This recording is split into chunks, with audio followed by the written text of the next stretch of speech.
Hey guys, welcome to First 11. It is a pleasure to be able to have Aram with me today, aka AStarForBants.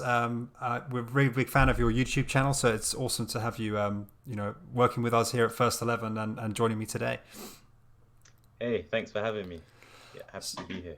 Fantastic. So I just, for any of the guys who are sort of like watching this who aren't necessarily aware of your channel, we stumbled across it. We love the fact you've got this huge passion for Brazilian football. I think that kind of shines through in the channel, right? So it'd be great to maybe let us know a bit more about your channel because I know like a lot of it is about reaction videos to just awesome football from Brazil. Yeah, just a bit of a backstory. Channel started my channel about 3 years ago, and I've always personally had a passion for football, and of course, watching football, playing football. I grew up playing a futsal Brazilian version of indoor football, and I guess that's kind of what kind of planted the seeds. And in the World Cup, I actually went in the World Cup in Brazil. I was actually there in Brazil, so I got to be there and watch some games there. And I think that kind of was always there in the background. So when I started my channel, and I I'd watch football generally. I'd always make comments, particularly to Brazilian players, to which a lot of my subscribers decided to direct me to Brazilian football, which I'd never really watched before.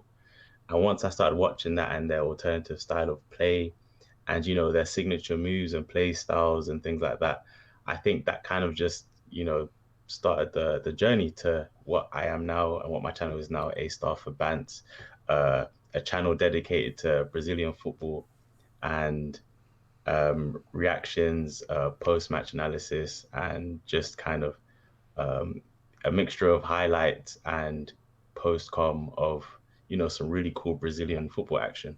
Yeah, I think the when you were there for the World Cup, did you go to the Maracanã or any of the cool sort of stadiums there? Yeah, so I was actually in Rio. That's where I was staying for my duration in Brazil, and yeah, I got to see the Maracanã. Unfortunately, I wasn't able to actually get a tickets for the match inside the stadium because the way I kind of got to Brazil is kind of crazy. I won a competition, but so because that was like a last minute thing, I didn't have the time to kind of book tickets in advance. But what I would say is, we got to watch matches on the beach, and the atmosphere was just as crazy as being in the stadium because they had like a big screens on the beach and a ton of Brazilian people and a ton of people generally like from all over the world. So I feel like I still got the experience. Yeah, I mean, I've been there a few times. I was lucky to be there in March, right before the lockdown, and I think did you manage to play like football on the beach and stuff? That's like iconic. Yeah, When you... yeah, Very yeah. cool. Got to play a bit of it's kind of it wasn't really football. It was more like beach volleyball, but with your feet and with your head, like without using your hands, basically anything but your hands. So yeah, I was playing a bit of that with the Brazilian people. What would you say is like the key difference, like with something like Premier League or English football to Brazil football? Is it like the flair, or like what's the? Because it definitely has like a vibe to it, like the atmosphere. I've been to a couple of games there, and it's very different. So the first thing I would say is the passion. So football aside, like forget about the players and the actual game, the passion with the fans and is just it's a different level. Even even when I'm doing reaction videos and I'm watching it, I can hear the fans and I can hear the passion, and it doesn't matter whether the team's winning, losing, drawing, they're going crazy. Like it's in Brazil, I kind of get the sense that it's way more than just football. So that's the first thing, especially when they're playing like the South American competitions and it's like a Brazilian club against an Argentinian club. That's when it goes crazy. So that's the first thing. But in terms of on the pitch, on the field, the main things that I would say is it feels like the players are kind of they're playing without like a without like they're just it's free. They're playing like as if they're free. So I played football in England and I'd say it's more, the emphasis is on tactics and being um like stability and keeping information. It's more rigid. Whereas in Brazil, I feel like there's teams where the goalkeepers were taking all their free kicks and penalties.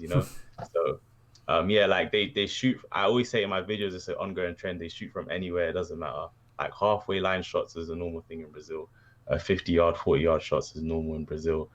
But also the skills, the trickery. So in England in the Premier League, they might be maybe one or two flair players per team, but in Brazil, everyone's capable of it, from the centre backs to the attackers. Like everyone's got it in their lockers, like nutmegs, step overs, elasticos, rainbow flicks, all of it you'll see it in a match. So Well, I think for me, it's like one of their biggest exports is some of the amazing players you see in Europe. You know, it's like they come out of not nowhere, because obviously they're doing stuff for teams over there. But when they come over, you look at the Premier League now, or different teams, whether it's Chelsea or Liverpool, and there's always a Brazilian in the mix, right? yeah, yeah, exactly, exactly. Um, and that's the interesting thing, because I think for me, it's always interesting to see a player's transition. Like you see some players like Fernandinho or Fred who come over and they're seen as like more defensive players and they've adapted to the European style of play. But if you had to see them when they were in Brazil, it was completely different. You'd see a bit more flair. Um, so it's interesting. But then you get players who kind of just bring it all with them. So like players like Neymar, and you see him in the French league getting booked for doing rainbow flicks and things like that. That's Yeah. something that's crazy. It's Brazilian. So um, yeah. But I guess there's loads of examples. You've got like Firmino at Liverpool who likes to score goals without looking, like the no look finishes and things like that. Um, so yeah, that's kind of what Brazil brings to the game, really. Yeah, yeah. When you Yeah. put videos out, do you find a lot of your fans are sort of like Brazilians watching from over there, or like the Brazilians football fans over here, or well, how does it work? Was it English guys? I mean, what's that? Because I would look at a lot of the comments. There's a lot of like passionate Brazilian supporters you Yeah. can see, like either agreeing with you or not, or telling you to check out other videos and stuff. Yeah. So is it? Um, I I'd say mostly they're in Brazil. I'd say out of all my Brazilian subscribers, probably 80% of them are based in Brazil. Yeah, But then you get the ones who I've actually bumped into in England. There's some around Europe. You'd get them in like America. So like when I'm looking at my analytics, I do see a lot of people from different countries watching. yeah, But then when I dive deeper into it, a lot of them are Brazilians that have just relocated around the world. So yeah. Do you find have you ever yeah. been to like a Brazilian bar or something, and you're like people recognize you, like, hey, you're the guy on YouTube? I've been to Westfield Shopping Center. I've been recognized, asked for pictures. I've been to on the train, and people recognize me. I went to a YouTube footballing event where I was playing, and some of the people watching were some of my subscribers, so they recognized me there. And there was another time when I went to there's in Southwest London. There's like a big Brazilian community, and I went to a shop there to kind of get like Brazilian food and stuff because there was a lot of things my subscribers wanted me to try out, and I got a big discount because the shopkeeper recognized me from my channel. So Oh, yeah, brilliant! That's cool. I do get recognized quite a bit by the Brazilian community in England or in Yeah, London. no, it's cool. I think the cool what's really exciting about us being able to work together is that obviously with First 11 we're launching in Brazil and UK at the same time. So I think it's going to be really cool. I know like from also the football angle and also the gaming side. I mean, just on that, I mean, what's your sort of interest in the gaming side? It's like obviously you're going to have interest in FIFA, and but it'd be good to know like what kind of games you play in your downtime. And I know we're looking to do some cool streams together, right? Yeah. Yeah, so for me, like I've always been into games since a Nintendo 64, PlayStation 1, like since all the way from back then, I've always just been playing. So and I really love sporting games. That's like my favorite. So like if someone said you're only allowed to play one genre of games for the rest of your life, it'd be sporting games. Yeah. Currently I have FIFA 21. I play NBA 2K as well. In the past I played games like Madden, etc. But currently, the games I play are FIFA, of course, NBA. I play Fortnite. I play Fall Guys, which is just games that are more fun related, stress free, less competitive. Um, yeah, those are the kind of the games I'm playing at the moment, really. But I'm hoping to secure the PS5 soon so I can add more games to that list. that'll be a big moment when that arrives. Apparently, it's Yeah, massive as well. It's like gigantic. It looks. I've yeah, seen I've pictures. heard. The some of the sport games I found like stuff like Madden and NBA, you can learn about a sport that you don't necessarily like by playing the game. You kind of learn the rules of the sport, which is cool. Exactly, So then exactly. when you Yeah. start watching like NBA on TV, because I don't know about you, I've played NBA 2K and then it kind of like you just pick up the sport. It's quite cool that sort of transition. Oh yeah, for sure, for sure. Especially when you play like the story mode and you kind of see like a back, you kind of get like a in-depth behind the scenes feel of like uh the NBA and like players' careers and things like that. So it kind of does develop an interest, especially when you start watching like focusing on specific players. Because I'm sure players like, for example, in football, Ronaldo and Messi have brought fans to the sport, and it's the same with NBA. Like when you're seeing like LeBron James dominate or Steph Curry just hit the threes like consistently. When you see things like that, that's something that's amazing in sport generally. Period. Right.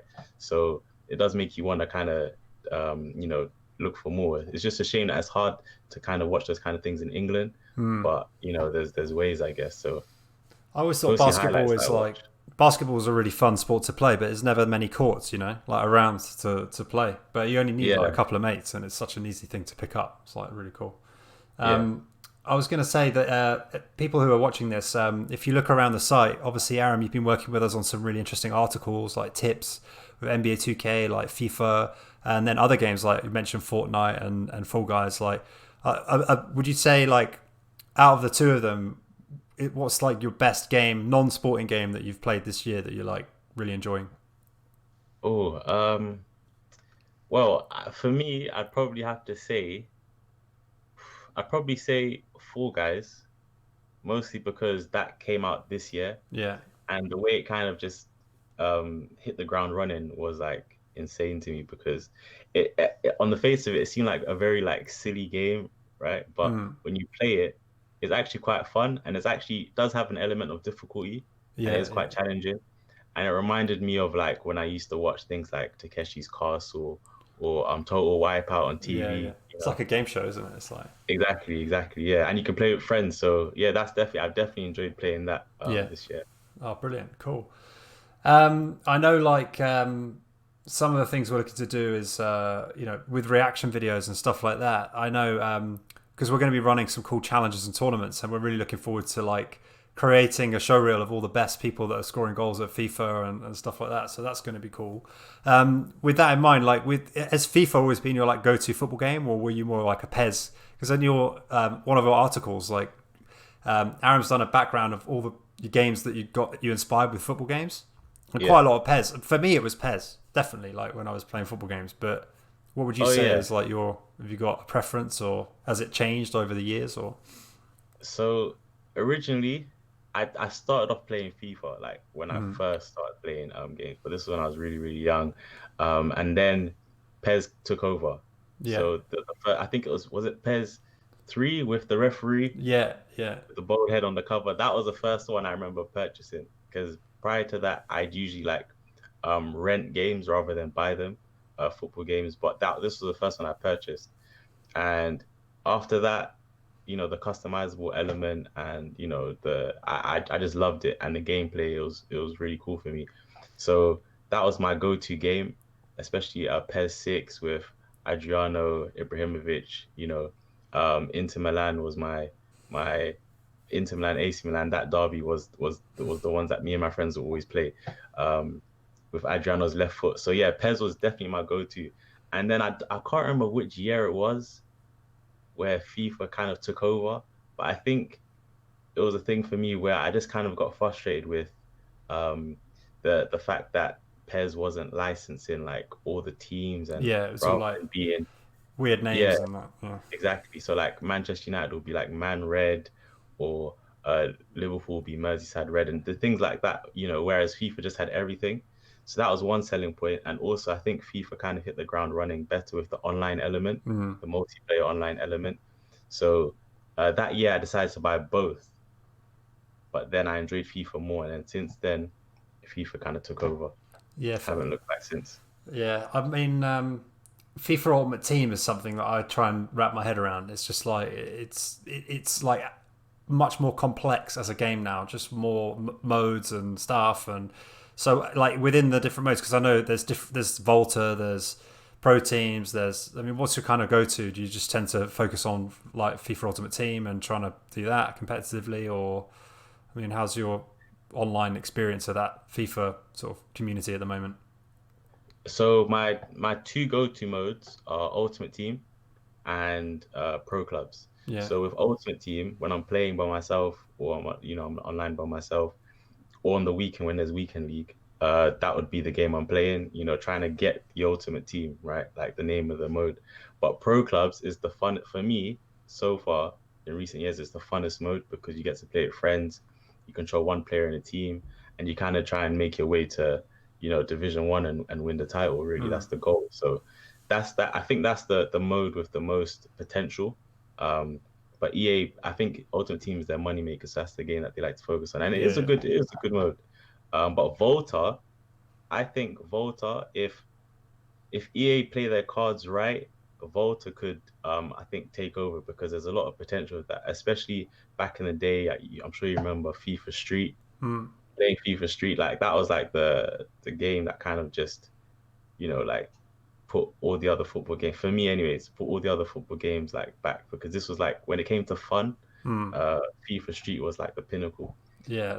So yeah, if Volta can kind of pick up the torch and like run with it, then there's a lot there. There's a lot of potential there. So I think it's cool, like with some of the celebrities that are now like appearing in the game, like Anthony Joshua and like random like Dua Lipa, and like there's loads of stuff in there that you're like, wow, never like 5 or 6 years ago, like them being in a FIFA game would just be like, you'd think you're crazy, but now it's crossing over, like with I think Volta allows it to do, right?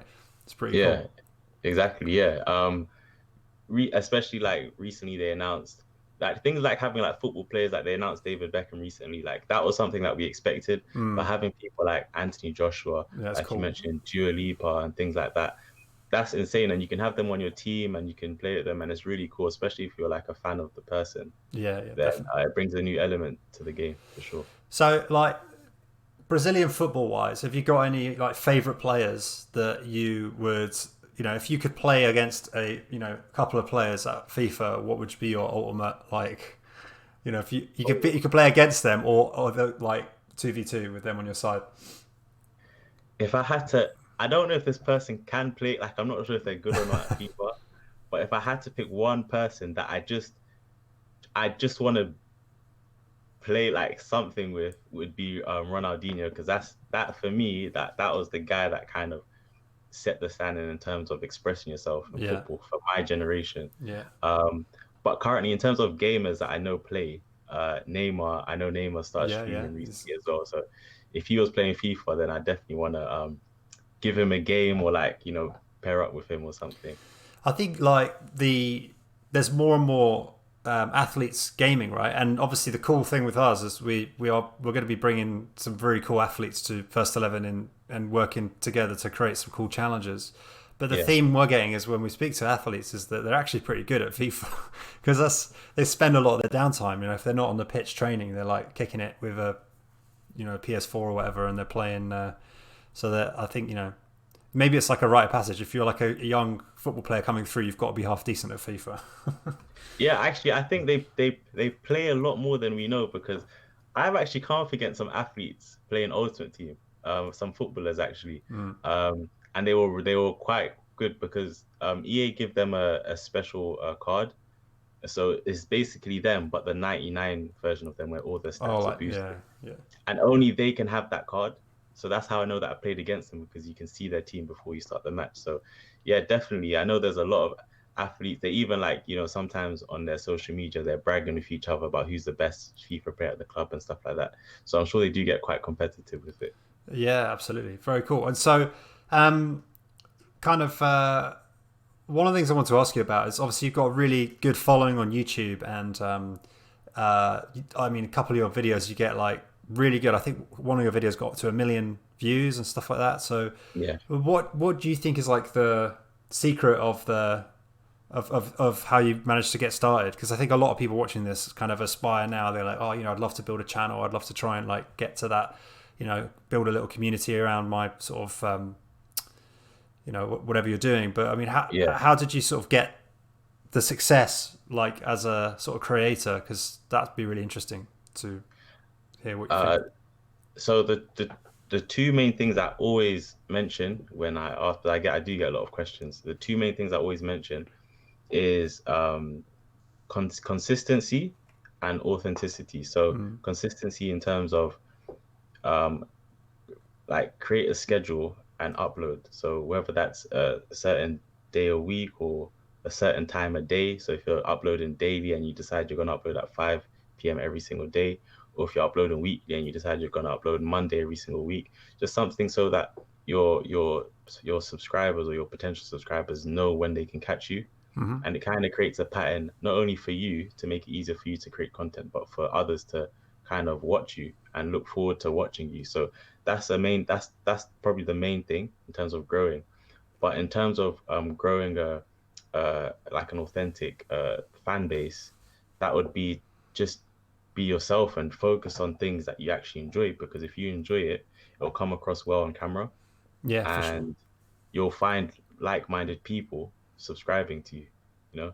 Yeah, well, So it's those are how the we two found main you. things. I think it's like we're launching in Brazil. We've got like, and it was a perfect fit. So we're really really happy to be working with you, and I think it's going to be really cool when we start, creating some fun challenges, and it's great to have you on board. So yeah, thank you very much, Sharon. Cool. Thank you. I appreciate it. Yeah, take care. All the best. Bye bye. Thank you. See you later. All good.